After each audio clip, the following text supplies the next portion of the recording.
O arranjamento de candidato não profissional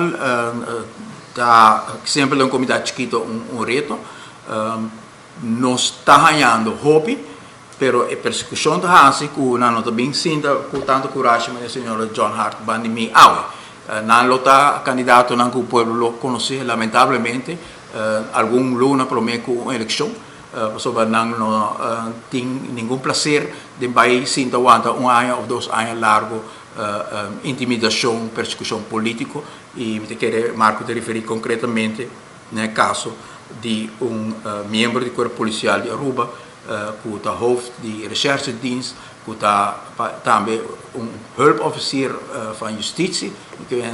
persona de talla formal do corpo policial e ela simplesmente toda parte do processo que tudo tem direito de seguir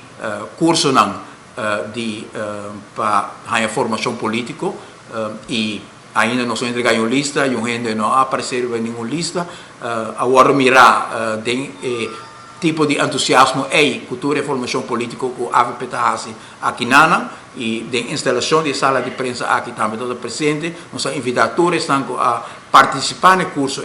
para estar aqui na durante o período que nós anunciar a sala de prensa aqui e portrait de pessoa aqui a conduzir com a informação que seu nome agora é scrap e verdadeiramente essa não custa que não te ajuda para pessoas que têm interesse em política, pero na final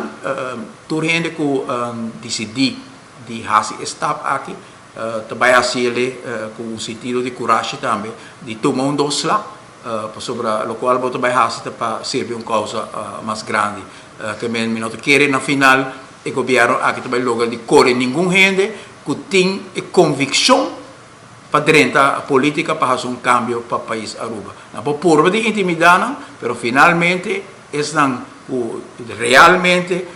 apone de na coração que vai sacar Aruba da situação aqui, loto disposto para tomar e dos lana que o governo aqui seguro de persecução ou de outra forma lo quer intimidar com ele. Especificamente a pessoa que mostra ainda interesse ou para trás?